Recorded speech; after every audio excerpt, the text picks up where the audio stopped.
What's up, everybody? I hope everyone is having a great night. I got my co-host Brad with me. Man, he's a true road warrior, man. He drove all the way from Gainesville to see the Canes play UAB. Drove all the way from Gainesville to watch the Canes put a beat down on Florida State. Yep. Man, Brad, talk about loyalty, man. How do you do it? Honestly, I don't know. So sometimes Jesus grabs the wheel. I mean, it's like, it's a legit 24-hour day because I wake up at 6 in the morning. It takes me about 5 hours to get there. So I get there around 11:30. First stop is always Caneswear with Brett. So I always stop at Caneswear, get my Canes gear. And then I pretty much just kick it, whether it be with like Derek Coe. This time I got to hang out with Jason from Stadium Drive Pod, AB from Stickers by AB, Petrie, anybody that sees him on Twitter, Petrie Smoke as well. So, I mean, it was a good time, man. I drove there and then came right back after the game, man. So it was a long day, but it was definitely worth it, man. I mean, the energy, the atmosphere, even though it wasn't sold out, I could honestly say, man, the intensity was there. As long as you were sitting in the right spots. I mean, we were directly behind the team as far as where the end zone is. We were talking with Ed Reed, got to see Rhett Lashley, Manny Diaz. Pretty much anytime we said what's up to a player, like they acknowledged us. So it was pretty cool. You were with Andres Borregales as well. So I mean, basically, you met up with Roman. You were there with Derek Coe, John Michaels. I mean, you were in it, man. So that's great, man. It was an awesome time, man. And there's nothing more better than giving a beat down to Florida State, man. It's been a very long time since we've put on a massacre like that. I believe it was the second largest margin of victory between Miami and Florida State going back to like 1976. Yeah. I mean, looking at the game, Brad, you saw the mismatches, but at the same time, it's Miami, Florida State. You know, it's usually not a blowout game. So when I saw, the offensive just power throughout the whole game, I mean, I don't think anybody really expected this explosive of an offensive performance. I don't think we saw Lou Hedley the entire game. He didn't play the whole game. We had our backup punter in. I mean, and you talk about a rivalry, man. Like, this is Florida State, Miami. There's not a bigger rivalry in college football when both of these teams are great. But unfortunately, Florida State isn't, and you could tell during the warm-ups, man, like all these Florida State players had their head down. They didn't look like they wanted to be there. I mean, us fans were like talking crap to the Florida State players, and they like literally just looked at us and put their head down. Like they couldn't say anything. It was amazing. And I mean, between Blackman and Jordan Travis and all these other guys, I mean, I knew they were going to go through 2 or 3 quarterbacks, but nobody on that team wanted to be there, man. I mean, you talk about their best players. Terry had -4 yards, no catches off a rush. DJ Ivey did his thing. Yes. I mean, we had Dante Lucas crying on the sidelines before and after the game. It was awesome. Yeah, no, I mean, I didn't know what was going on. I mean, God bless the Florida State football program moving forward, man. They need a lot of help, and I don't think Mike Norvell it's going to take more than one man to help him out. But let's stop talking about Florida State, man. What were your first thoughts against the Miami against Florida State? How do you think the team played overall? It was awesome, man. The intensity was there from beginning to end. Every player gave it their all. Everybody looked improved. That was my thing going into this game and going into every game we play. I just want to see improvement across the board, whether it be quarterback, running back, offensive line, corners. I mean, corners especially. We mentioned it just a few minutes ago. DJ Ivey, got to give him props, man. I know week 1 we kind of gave him some crap, and he's done nothing but improved every single week, and that's all you can ask for. Absolutely. I mean, obviously coming to Clemson next week is going to be a bigger test for this whole football team. But I mean, you talk about 20 true freshmen played in that football game. 20. That's a lot of young kids that are able to get playing time, not only against like a scrub team, but like it's Florida State. You know what I mean? Like this is a moment that all those kids are going to remember. I mean, the fact that Manny Diaz could go into that locker room and there's seniors in that locker room that are 4-0 against Miami, like that, or against Florida State. It's amazing, man. And I think Sean said earlier he thought it was the largest. It was the largest points, I believe, combined. But I'm the largest margin as far as difference. 1976 was 47-0. And, you know, we also had 11 different receivers with one reception as well during that game. I mean, that just shows you, you know, the offensive power. We're going to spread the ball out in this Brett Lashley offense. Yep. I know there was a discussion on Twitter stating, hey, who's going to be developed as their number one wide receiver? I don't think Miami needs a number one wide receiver. I think we found our go-to guy with Brevin Jordan. Yep. And then we have Mike Harley, Mark Pope, and our deep ball threat is D. Wiggins, you know, and obviously our run offense is the priority in this offense. It's going to open up the offense. So, you know, I think that's our identity is an offense. Definitely. And we still got guys that hasn't really played or are going to have to step up, right? I mean, you got a guy like Jeremiah Payton who hasn't gotten much burn, and he's going to be one of those guys going into Clemson where I expect big things from. You talk about Will Mallory as well. I expect Will Mallory to have a big game against Clemson. I think he's going to be a difference maker for our football team. I think the tight ends alone, you look at their linebackers and whatnot, we'll go pretty in depth with the Clemson game, but you'll be surprised, man, when I start pulling up some of these stats. I'm going to feel like Roman by the end of the night, man. But y'all are gonna realize that this Miami football team is, as long as we improve and we bring our A game, there's no reason why we can't upset Clemson. Brad, before I didn't mean to cut you off. Before you mentioned Will Mallory, and I was curious too because I didn't see him after that first reception. He kind of awkwardly hit his head. He was a little bit injured.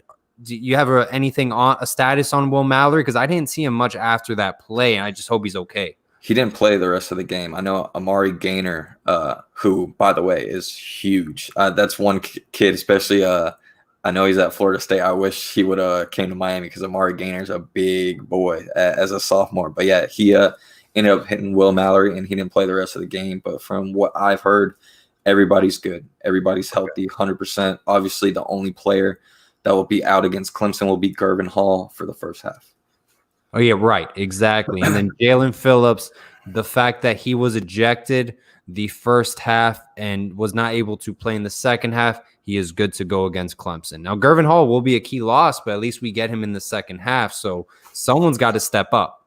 Yeah, absolutely. And speaking of stepping up, man, I mean, I see people already talking about the offensive line. Another game with 0 sacks for the O-line. I thought the O-line played tremendous. I mean, we lost John Campbell for the game before the game started, and Zion Nelson literally picked up where he left off. You didn't see any downfall between the two. I mean, I think he had one false start in like the second quarter, but other than that, I mean, you talk about a kid that alone was graded like a 40 against Florida last year, like the lowest grade you could possibly get as an offensive lineman, and now he's one of the highest graded offensive linemen on our football team, and the improvement is there, man. I mean, this whole football team has improved. You talk about averaging 43 points a game, 12th in the country with 500 yards per game, 15th in the country in that category. And I mean, another game with 0 sacks for the offensive line. You can't beat it, man. Credit to Garen Justice, man. Complete turnaround. We're finally implementing a new offense that's going to help out our offensive line. The talent has always been there. You know, it's setting up the right offensive scheme to benefit us moving forward. You know, that play action, I formation, power football that we ran, it's not going to work at Miami. This is what's going to work, and we should have done this a decade ago. But whatever, that's the past. This is the present. We got Clemson October 10th in 9 days, Brad. They've completely blown us out the last 2 times. Yeah. Completely, definitely. Just night and day blown us out. Do you think Miami is ready to go against Clemson in Death Valley? I think they have to be. I think the key is Rhett Lashley and De'Ara King. Those are 2 guys that lead us on the football team, lead us in the locker room, and I think them 2 alone, man, is gonna show that we're ready for this stage. That's the biggest key for me for this Hurricane football team. Is I'm not expecting us to go in there and win. Do I want us to win? Yes. But as long as we keep it a good football game within 10 to 14 points, and we just show the world that we are meant to be on this stage, I think we'll be okay. I mean, it's going to prove a lot to recruits as well. The fact that we go into Clemson and we don't get blown out, we actually make it a ball game from beginning of the first quarter all the way to the fourth. that's going to be the biggest test. I mean, I don't think if we lose the football game, it hurts. It hurts us. It just puts a little bit more pressure on us leading forward. We can't lose another football game after Clemson, Right. just because you got Notre Dame as well. That's going for that second spot, because obviously Clemson would probably end up being the one.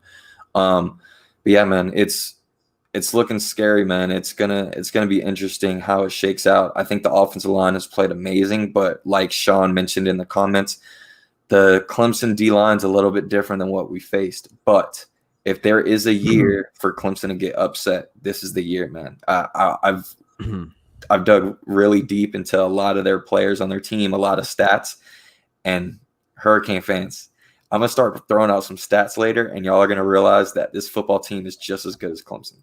Yeah, I mean, Clemson, they lost Justin Ross out for the season. Hope he has a speedy recovery, of course. T. Higgins, he, declared for the draft, went into the draft. They have Amari Rodgers, their wide receiver core, is very limited. Frank Latson. Then they have this freshman, E.J. Williams. Yeah. But they are returning the Trevor Lawrence, Travis Etienne, who's probably, is the best quarterback and running back in the nation. It's arguable, but I think they're one of the best, no doubt. So this is a very good Clemson football team. Their offensive line losing 4 starters, so it is a rebuild there, but it's Clemson. They always reload. Their defensive line as well, they have a lot of young talent. I think it's Myles Murphy, his name, true freshman, 2 sacks already as a he's the leading defensive end. Yeah. Not only is he a true freshman, but he leads the team in tackles with, I believe, 9 or 10 tackles, where we have – hold on. Let me just pull this up real quick. So Myles Murphy has 9 tackles and 2 sacks. The rest of the football team has 8 or less tackles. A lot of these guys only have 3 or 4 tackles a game. Mind you, they had played 1 less football game than us. So right. The stats are going to change, obviously, over the weekend. But, I mean, you compare – their number 1 player on defense, who's a true freshman, compared to us. I mean, you have Amari Carter with 19 tackles. You got Bubba Bolden with 17 tackles. You got Zach McLeod with 16 tackles. You got Gilbert Frierson and Nesta Severa with 12 tackles. You got Blades, Brooks, and Roche with 10 tackles. And then you have 3 guys with 9 tackles, 3 guys with 8 tackles, a bunch of sacks in between. The key is, even though they played 1 less football game, they actually have the same amount of sacks that we have. We both have 10 sacks going into this weekend, but they have 0 interceptions. Nobody on their football team has gotten an interception, where we have 4. So that, I mean, we have about 72 more tackles than them as a team, with four more interceptions. But it's going to be a battle, man. I mean, it's Clemson. We have to be ready for them. If anybody is going to game plan for us, it's going to be Venables, right? I mean, you talk about the cream of the crop. You got Rhett Lashley, first Brent Venables. Like this is going to be the biggest, like, offensive coordinator to defensive coordinator football game of the year. It's going to be Trevor Lawrence versus De'Aaron King, Heisman candidates going against each other. It's going to be fun to watch, man. I wish it was a sold out crowd, honestly, with this kind of resume for the game. I mean, Brett Lashley, Rose Award finalist. Brett Venables, the highest paid defensive coordinator in college football. 2 Heisman Trophy candidates going at it. No, I mean, this is what more can you ask for a Saturday night at 8 p.m. I know Brad's going to try to make the game. No. I'm going to have to pull off a mission if I get there, but if I get the green light, I definitely will go. It's going to be a mission. But Brad, what are some keys, for Miami to succeed in this game? Some matchups where you think Miami has the favor and needs to work on? So for one, I think our offensive line needs to show that not only have we improved every game, but that we're meant to be on the stage, right? I mean, we're not going to face a D line like Clemson the rest of the year, probably, except maybe Pittsburgh. But again, I just take it 1 week at a time right now. I'm not worried about Pittsburgh or the game following. I'm worried about Clemson, and that's it. Right. So I think the key is going to be I don't think you're going to be able to stop Travis Etienne. I mean, obviously he's a great player. He's one of those guys where you're going to have to let him eat. He's going to do his thing. The key is to make sure nobody else that isn't used to eating eats. I mean, Right. we mentioned Frank Ladson, Amari Rogers, a couple of these other guys. They have talent. Don't get me wrong. But these aren't elite receivers like we're used to seeing. Same thing with their defense. Their defense is a little shaky. Now, is it shaky compared to like most teams? No. But for Clemson, their secondary and their linebackers are very young. They have a lot of young guys on their football team. I mean, it's nothing but 4 and 5 stars, yes, but we have a little bit more experience than them on defense right now, and I like that. I think our pass rush, the key is going to be we need to get pressure on Trevor Lawrence with just our 4 guys. We don't need to be throwing in a lot of blitzes because that's something that Trevor Lawrence eats up. Trevor Lawrence is one of a kind at quarterback. He will pick you apart in every way possible. And our secondary is already thin as is, especially corners. So we have to be prepared, and we have to make sure that we have the right game plan going in for both sides of the football. I think Rhett Lashley is gonna bring up some nice plays. I'm not worried about our offense at all. I think we can hang with these guys as far as offense. The key is going to be defense. Right. Not only our front 4, but the next front 4. Our backup rotation has to be able to put pressure just like the first rotation does. Absolutely. No, I completely agree. I think offensively we're going to do very well. Defensively, I'm worried about the chunk plays giving up. We saw Florida State, we gave up 9 to 10 chunk plays for over 10 plus rushing yards. We're going to be dealing with the best running back in the nation.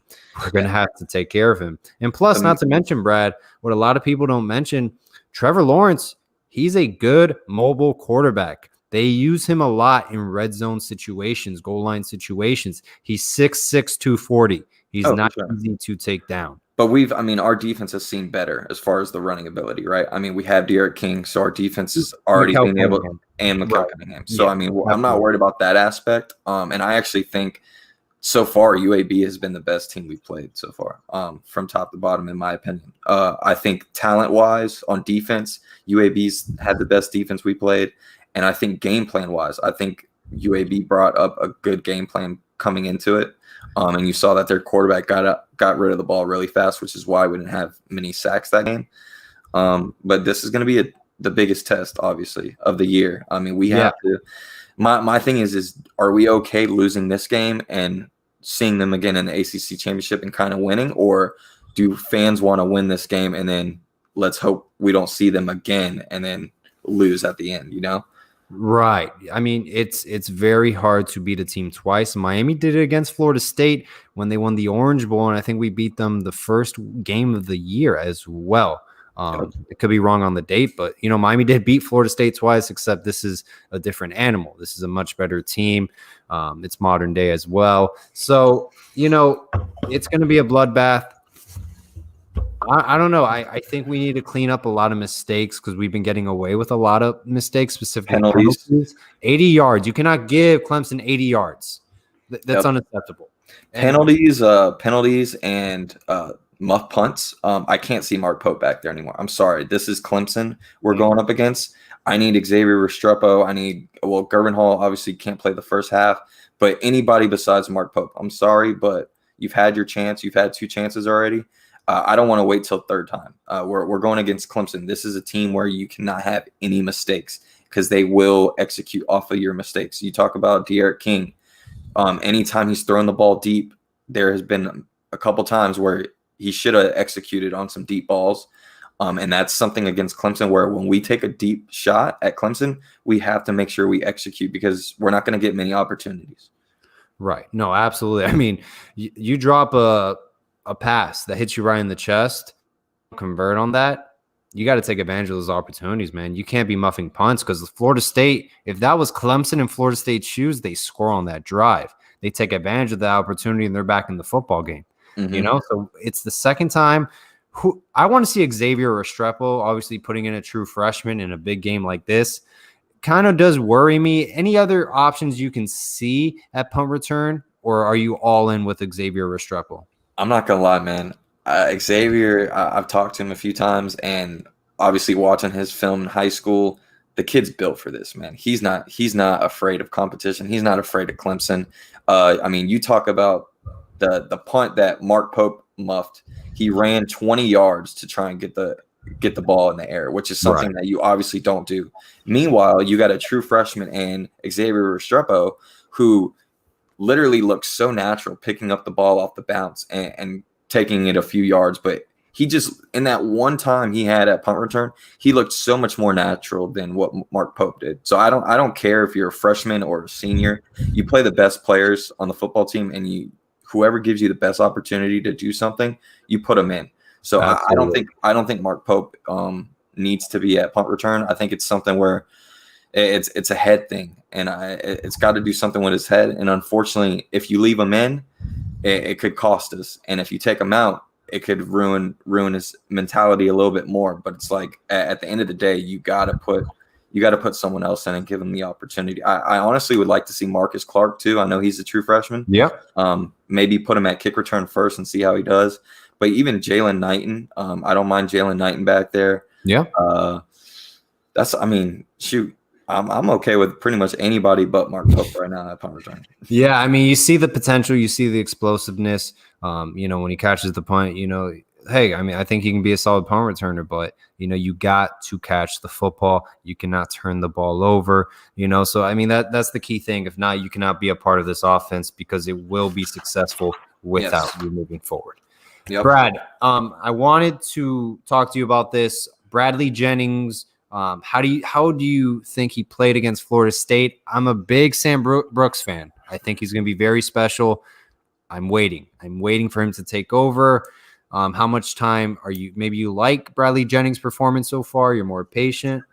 So first game against UAB, Bradley Jennings was probably our best linebacker. Other than that, he's kind of dropped off. It's been inconsistent. Unfortunately, every linebacker on our football team has been inconsistent except Zach McLeod for the most part. And that kind of scares me. We talk about Travis Etienne, and something that is definitely going to hurt us is that middle. Clemson, especially Etienne, will run up the middle every single time. And between our interior D-line and our linebackers, we have to make sure we plug those holes. We have to make sure we tackle because that running back is somebody that's going to make you pay every single time. So I'm a little worried about that. I think the key is going to be we got to put pressure on Lawrence without bringing too many guys in to blitz, right? Because, again, like I talked about, Lawrence is going to dice you up, man. There's nothing you can do about it. He's going to put the ball in certain spots where no one else is going to be able to get it. Similar to the pass that De'Aaron King threw in the corner of the end zone to Mike Harley that ended up being a pass interference. That was a perfect placed ball. We got to see a little bit more of that. But we'll see how it goes, man. I'm giving Mark Pope a little bit of, I guess, bad or whatnot on the punt return issues, but he's the second leading receiver on our football team. Yeah, I mean, you know what I mean? Have a lot more receptions too. Let's be honest. Yeah. I mean, a lot of these guys can. You got him with 11 receptions, I think. Yeah, 11 receptions, 142 yards.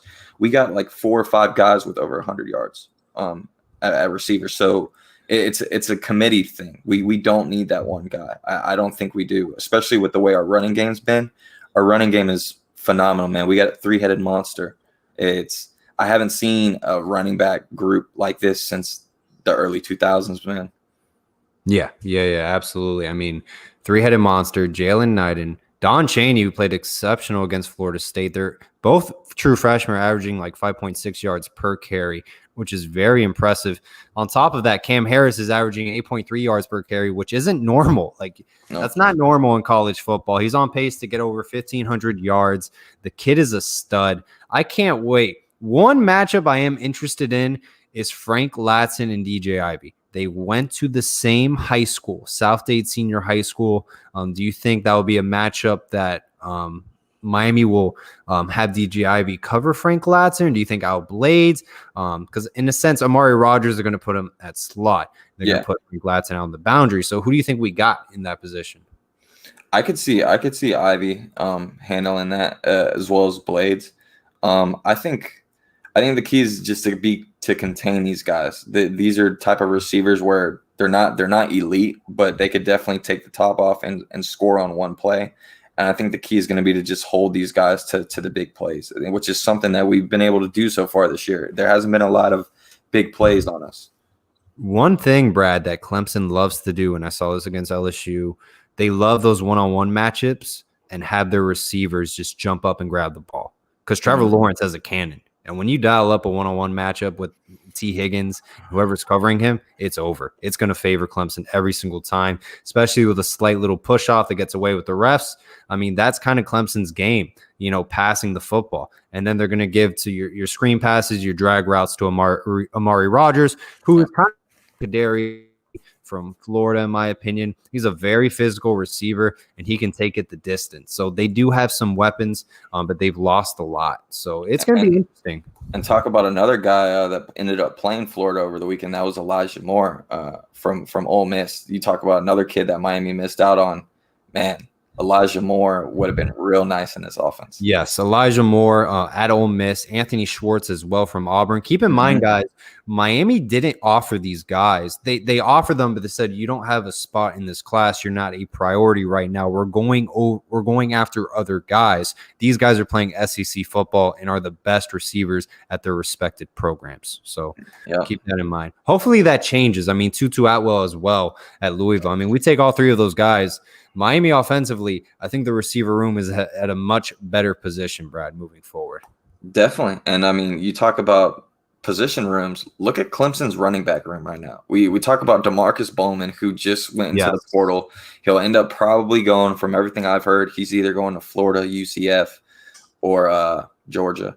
Those are probably the three schools, but I would probably lean towards Florida. But, dude, they don't really have any running backs besides Etienne. I'm not really worried about their running back room. He has 25 carries for 170 yards and a touchdown, and I think their second leading rusher only has like 60 yards. And meanwhile, I mean, our quarterback has over 150 yards rushing. We got two true freshmen that both have 2 touchdowns with 100 yards rushing. And then you got Cam Harris with over 300 yards rushing. So we have the guys. I'm really curious to see what Rhett Lashley does, man. I am so excited for the game plan that he's going to have. I mean, we got a whole bye week. So imagine this. I mean, I know a lot of fans, especially when we play other teams, you kind of see like the first drive is always scripted, right? So imagine what Rhett Lashley is going to have for this team scripted for like the first couple drives. Not to mention, we've already seen a proven offensive coordinator that can adapt to situations. Right. Two out of the 3 football teams we had played, we had game plan for a certain defense going into the game. And right off the bat, the defense is completely different than what we game plan for. And we're still executing. We're still putting up points. Oh, I cannot wait, man. I sincerely cannot wait. I mean, Rhett Lashley, it's safe to say, do you think we can put him as like head coach in waiting? I mean, how can we keep this guy at Miami for so long? I mean, he's changed the offense in 3 games. Pay him a lot of money. You honestly need to make him. I mean, Miami has the money. The problem is, do we fund the money towards football like we should with all these other bigger schools? And honestly, man, what Rhett Lashley has done in 3 games, if he keeps doing what he's doing and puts us back on the map where we need to be, you need to make him the highest paid offensive coordinator in the country. You have to do it. We have the resources for it. We are very well funded. We have an ACC TV deal. We're part of the ACC conference. Okay, if the more bowl games you win, if we have a successful season, it's even more money. Our alumni resources are extremely strong. Dwayne "The Rock" Johnson put in $17 million for the XFL. $17 million. We have more than one Dwayne "The Rock" Johnson that's that wealthy from our incredible alumni base. So we have the resources. I think when I spoke with Brian the Beast London, he stated University of Miami keeps their medicine program first to find the cure for cancer, which I completely agree. It's much more important than football, by all means. Even like their shark research program, like even that is like a lot of money. Like, come on. Save the Sharks 2020, man. I love it. Brad, people are dying to know, man. Recruiting. It has been a hot topic. But before we get into that, I wanted to ask you this question. Bye week problems. We have not beaten one team after a bye week. Can Manny Diaz fix that going into Clemson, and how can he fix it? So, I mean, it's going to be on Manny Diaz and Blake Baker. I don't think Rhett Lashley. I don't think we have anything to worry about on the offense. Again, going into this game, I've never been more comfortable as far as watching an offensive play. I mean, we have the ability to score and keep up as far as offense with any team in the country. I see this team very similar to like an Oklahoma team in the past few years. The problem's going to be is can we contain Clemson? We got to make sure that they don't hit the big plays, the home run plays. We got to be able to contain them. Unfortunately, even if we play our A game, I think Clemson has to make mistakes for us to win this game. Okay. I don't see us even playing our A game and Clemson plays our A game. We're not going to win.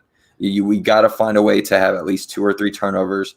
I mean, hopefully a couple guys get banged up or whatnot. But I mean, we got to be honest, man.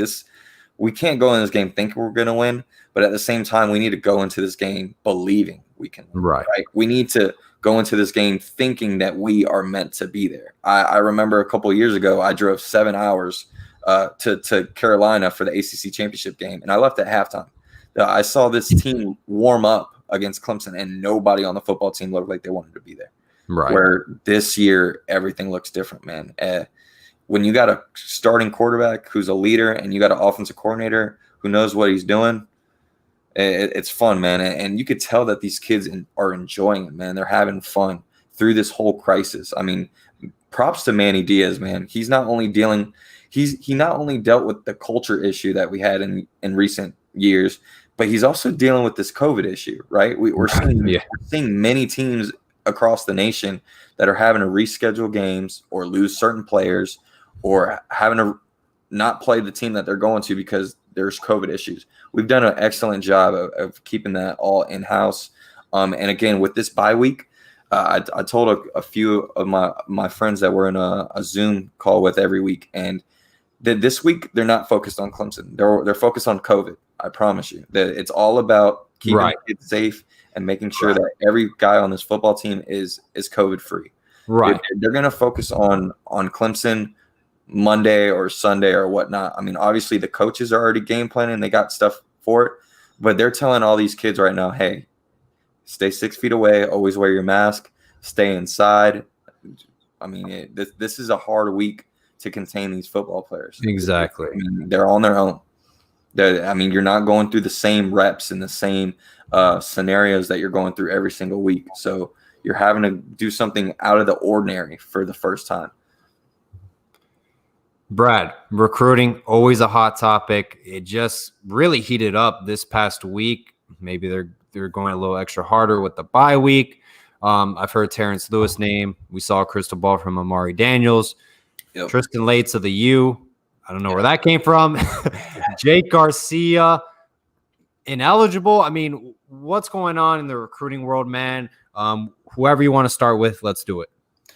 Well, let's go ahead and get Jake Garcia out the way, just because we seem like we talk about him every single show. But he better be the next Joe Montana. That's all I'm going to say, man. The amount we talk about him. I mean, what I like about him though is like all the recruits in our class want him in this class. It's like they already know like who they want their quarterback to be, you know.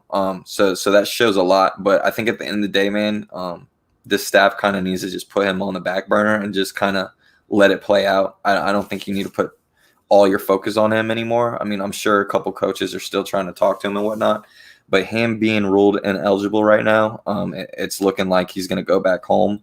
And if he does, that's not a good sign for us. Right. But at the same time, man, if we keep doing what we're doing, if we find a way to upset Clemson or keep the game close and we end up with just one loss at the end of the year, who's to say Derek King won't come back, and who's to say that we won't go out and get the next KJ Costello, right? Right. Exactly. So either way, I think we're going to be okay. You still got Tyler Van Dyke, N'Kosi Perry. I'm not worried about a quarterback this class. No, I mean, the transfer portal, I mean, it's literally just finding gold. It's a free agency. Look what KJ Costello from Stanford did against the reigning national champions under Mike Leach. You have Rhett Lashley as your OC. What if Derek King's like, hey, I can maybe be the first round pick, improve my draft stock next year? Chris Winkie was like 27, 29 when he got drafted. He played minor league baseball, then went back to Florida State. So age in a sense as an NFL quarterback. I mean, you can wait a little bit longer and still have a 10-year decent career, So, hey, but that's a long run from now. But even if we don't get Jake Garcia, Manny Diaz has to acknowledge what brought him success this season was the transfer portal. Yes, he did miss on Tate Martell, but look at the success he had with De'Aaron King from the transfer portal. You got to believe in it. You got to rely on it. Again, look at Lincoln Riley, what he's done with the transfer portal as well. Yep. So, I mean, you got to go back to it. So, hey, it's all good if we don't get Jake Garcia. And you're right. If he moves back to Southern California, he's a Southern California kid. Everybody in Southern California, north of Fresno, wants to play at University of Southern California, hands down. Yeah, and I mean, there is a kid that wants to play at Miami, and that is 5-star Terence Lewis. He's always wanted to play at Miami. The key was, does Miami give him the green light? Does Miami let him join this class? And it sounds like, from everything I've heard, that we're slowly starting to pick up the steam on that. I do know he has character issues. I think Manny and staff kind of wanted to see if he's changing, if he's getting the proper guidance. He's one of those kids where we kind of have him in our back pocket. So, I mean, if he commits now, that's great. But I wouldn't be surprised if staff kind of just like silently tells him, like, hey, well, you're in as long as you keep doing what you're doing. Don't worry about it. And we kind of just let him play out the rest of the season, make sure he stays good and he stays out of trouble. And we got another 5-star in the class. But Terence Lewis is definitely real. That smoke is 100% real. I mean, between him and James Williams the past 3 days, going back and forth on social media, posting like old pictures of themselves, wanting to play together. He would be the most athletic, talented linebacker we've had since Sean Spence. And physically, he's physically very advanced for his age as well. Yes. I mean, there's a picture of him, and I believe, was it Cameron Kitchens? I mean, dude, the kid, it looks like Mr. Olympia at 18. I'm not even kidding. So, he's already physically gifted. He's a 5-star recruit. He's played with half of this class. Literally, he's teammates with Amari Daniels. Okay. We got a crystal ball for him. We'll get to touch up on Amari Daniels in a little bit. Like you just mentioned, James Williams, they played Pop Warner together. The whole Miami Northwestern crew as well. So, I mean, he's very familiar with everyone. It's just if both parties can agree on some things and he gets the green light and he'll hop on. So, we'll see what happens. No, for sure. Amari Daniels, thoughts, crystal ball from Andrew Ivins. Confidence meter was 2. I'm not too familiar with the confidence meter, but it seems like it's A&M in Miami, right? Yeah, it's from everything I've heard, he's coming to Miami. He will be our second running back in the class. I think Andrew Ivins is kind of learning from a couple of his mistakes in logging crystal balls early, and kind of like hurting the kid's chances or ruining his moment. So I think that confidence meter kind of helps with things like that. It's like, hey, I put in a crystal ball, but it's a very low confidence score, even though, like, I mean, if you put in a crystal ball, you put in a crystal ball. Right. So, but no, Amari Daniels is highly underrated. I don't know how he's a 3-star. He fits well with this team. We just had Chaney and Rooster, and now it looks like we're going to get baby Chaney and baby Rooster with that Franklin and Amari Daniels. Them two are literally like replicas of the two guys we have right now. So, I mean, this running back room looks very, very good for the future. We're creating elite depth at every position. We saw that as safeties. We're seeing that running back, defensive end. We are reloading. And plus, I think Amari Daniels, I mean, he's 5'8", he's undersized at running back. I think you can put him at the slot, to be honest, man. So, I mean, let's talk about another kid who's already committed to us, and we kind of thought he was going to be a corner, but it looks like Malik Curtis. That is a kid that you put in the slot right now. You talk about him, Jacoby George, and Brashard Smith, those three in a Rhett Lashley offense. I mean, we talk about what Jeff Thomas would look in this offense. Those three guys have some very similar skill sets to where that's a lot of speed on the football team. I mean, Malik Curtis is doing his thing. That was one of those kids where I thought could have been a drop, but he has definitely proven himself. I don't see any drops on this recruiting class. Maybe Savion Collins, but highly doubtful. But other than that, everybody seems like a lock. I'm almost I'm almost certain and very confident that they're going to end up raising this class to where we can get 85 scholarships. I think there's no way you turn that down with the way the scenario is going right now. So I would look. I mean, I know people keep throwing out the number 2, like there's only 2 spots left. But even if we land Terence Lewis and Amari Daniels in the next couple weeks, don't expect this staff to slow down. You still got guys like Mason Smith, Tyreek Sapp, Jason Marshall, but I don't see Jason Marshall coming. You got a kid like Marcavius Brown. Me personally, I don't think he's good enough for us. I know it's hard to say that because we need corners, but I think we're reaching. I've watched some film on him, and he doesn't really impress me. I don't even think he's the best corner on his football team. I think the transfer portal and cornerback should be something we look at after this season. I think I'm tired of waiting 2 to 3 years for these guys to develop. You know, right. I think you look at the last 2 guys we missed out on from the transfer portal. You talk about the kid that just Devad Wilson that went to UCF. We should have got him. And then the year before that, we had KJ Sales Jr. that went from North Carolina to USF. He balled out that next year for USF. So that's another kid we missed out on. And then Steven Ortiz. I know he's a little bit smaller, but dude, I would take Steven Ortiz in a heartbeat over half the kids that we have on this football team. The guy's a dog. His uncle's a diehard Canes fan. Yeah, our boy Cliff. Yeah, so we'll see, man. There's a lot of options. And I mean, you still got Avonte Williams that people forget about. I'm hoping we get some good news about that, but there's some stuff going on with him, so who knows?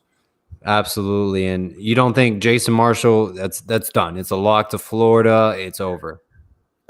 I talked to his dad like a week and a half ago, and they love Florida, man. They love the I don't know how, but they love the fans. They love Florida fans. They love all the support and love that they give them. And I think Jason Marshall's just one of those kids where he's meant to be in the SEC. You know, I don't see us getting him. No. Love it. And that's fair. You know, you love Gainesville. You live in Gainesville, so you know the fans more than anyone else in a sense, Brad. You know. Yeah, and Sean brought up when you're recruiting Plan C guys, you have to wait 2 or 3 years. Well, why are we? This is the question I got for you, Sean. Why are we recruiting Plan C guys when every other position group on this football team we got Plan A guys, and yet our record hasn't changed? That goes to the coach. By the way, if Malik Curtis switches to the offensive side of the football, we only have one corner in this class, which is Tim Burns. Not to mention Marcavius Brown is picking us between Virginia Tech, I want to say. Yeah, it's us, VTech, and one other school. I think it was North Carolina. It's another ACC school, I think. But, yeah, Marcavius Brown's between those 3. So, I mean, look, there's a University of Miami alumni named Wesley McGriff. He's at Auburn. Mm-hmm. Okay, he went to Miami. He's coached at Miami in the past. There's coaches out there who you can recruit that have good resumes who may be interested in the Miami job. At the end of the year, reevaluate every position group, and whatever group you're lacking in, whether it's corner, linebacker, safety, it's not safety, obviously, but just an example, reevaluate and how you can improve at that position, whether you need guys from the portal or whether you need a new coach. And hopefully Ed Reed as chief of staff. And Telly Lockett. I mean, you got Telly Lockett. You got a few guys that are Miami natives, you know, like that are from Miami. All these South Florida kids know them. So you would think that would help a guy like Mike Rump. But it seems like we're still missing in that one position, man. It's tough. It's like there isn't many options we can go after that are like realistic to replace him. But why not give a guy like DeMarcus Van Dyke an opportunity and a chance? You know, give him an opportunity. If not, we can go elsewhere. Like you mentioned, we got Ed Reed, so he could kind of help out as well. But I just want to see someone different just to see if things get better or if they get worse or they stay the same. You know, I know a lot of fans, it's one or the other, right? It's either you're a Rump lover or a Rump hater. And I think unfortunately it's going to stay like that until we get somebody different. Brad, before we jump into a quick Q&A, anything else you want to touch up in this show? No, man, not really, man. I'm excited for the Clemson game, man. I think this, like I mentioned earlier, man. Realistically, this is if there's a year for someone to upset Clemson, it's this year.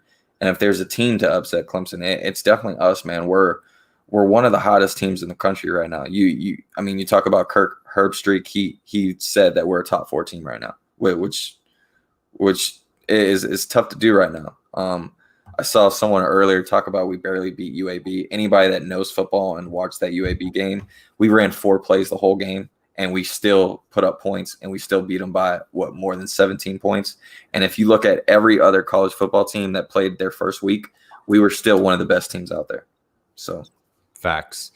Brad, how many wins do you think how many losses will get you into the the ACC conference game? Because I know we touched on it, Clemson, Notre Dame, Miami. You think one loss gets you in? Yeah, you can't have more than one loss.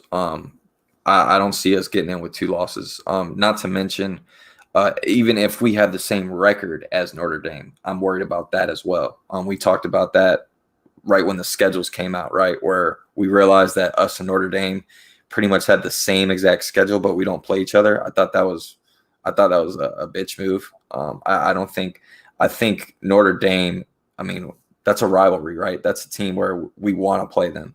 So I think it could hurt us in the long run because, as we all know, everybody loves Notre Dame as far as the TVs.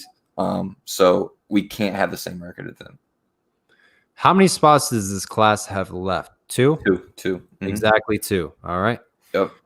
DT, do you think Miami can beat Clemson in the trenches? They lost a lot of talent in that area the last couple years. Yes, I do. I think we have a better pass rushers. I think they have a little bit better interior guys. But as long as Nesta keeps stepping up, I think this is the game where you actually replace John Ford for Harrison Hunt. I think Harrison Hunt has proved after 3 games that he belongs in the starting rotation. I need to see more of Jordan Miller, man. That's one of those guys where I thought he was going to make that next step. I'm so glad that Nesta Silvera is doing that, and he needs to continue to do it. But Harrison Hunt, man, that kid's going to be a beast. Between him and Cam Williams, those 2 young guys right there are going to be something to mess with for the next 3 to 4 years. Let's clear things up with facts. Mike Rumph is not the lead of cornerback recruiting. Tell the truth, Banda is the lead on cornerback and safety recruits. Why do they not let Banda recruit then if he's such a world-class recruiter? If you're a good recruiter, I will allow you to recruit as a head coach. It's not rocket science. It's very simple. I just don't understand.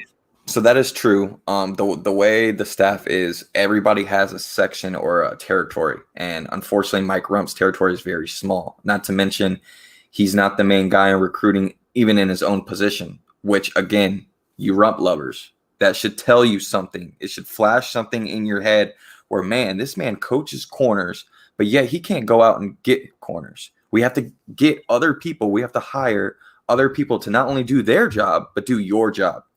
That's not good. I'm sorry. The fan base is divided over Mike Rumph. Either you love him or you hate him. I love it. Would you recruit Terence Lewis, and do you think Clemson running back in the transfer portal goes to the Florida Gators? We kind of covered it. Yeah. That's the second question. DeMarcus Bowman, I could definitely see going to Florida. Not to mention, as good as Florida looked against Ole Miss, their running game still sucks. None of their running backs surprise me or scare me. I would love to play Florida in a bowl game too, man. I'm dying to play Florida. I think we match up well with them. And then it's the first question with Terence Lewis. I will be honest. At the beginning, I didn't want Terence Lewis. I had a lot of faith in the linebackers we had on our football team. I thought we would be okay. But now, already 3 games in, I can still see where depth could be an issue for the linebacker groups. And as long as Terence Lewis has shown the staff that he has changed, then you got to go all in on him, man. It's another 5-star in this class. I think we're not at a point yet where we could turn down 5 stars. Will we have the best 2022 class? I believe South Florida is stacked in 2022. I mean, it is stacked. Especially pass rushers, right? That 2022 class is going to be a lot of pass rushers. You talk about Kenyatta Jackson, Shamar Stewart, Francis Knowlton. The list goes on with those guys. I think the 2022 class will be the class that kind of makes Miami moving forward in the next 5 to 10 years a legit powerhouse in recruiting for South Florida again, if we could get the guys that we need to. Do you think we expose Clemson's offensive line, get too excited, and lose lane integrity? I could definitely see that. I think if there's a team that can kind of use our pass rushers against us, it would be Clemson. Clemson's good enough and smart enough to do that. Kind of similar to UAB, what they did. They kind of used our defensive ends that kind of just crashed and were going full speed, and they kind of just went right behind them, right? They kind of did the dump passes right after the DN would get that pass rush, or they would get the ball out quick. That's all something that Trevor Lawrence obviously can do. Yeah, that's going to be a key matchup. I mean, getting to Trevor Lawrence, you know, this offensive line, like I mentioned previously, they lost 4 starters. They're going to go up against a very good defensive line. I want to see how we perform. Quincy Roche has made a nice transition from the AAC to the ACC. Yes. That's a very weak conference. So very nice transition so far. And Jalen Phillips, man, he's Joey Bosa 2.0, man. I'm sorry. The kid is just a stud. Very disruptive and just what a freak athlete. I mean, he's the real deal. My thing is, can you imagine if Greg Russo didn't opt out? Like, how do we get all these guys on the football field? You know, like imagine Jalen Phillips or Quincy Roche like coming off the bench. You know? Yeah, it's scary, and that leads us to our next question. I mean, do you think we can compete for a playoff spot this year? I think it starts with Clemson. I think you need to beat Clemson. Yeah, that's where it starts.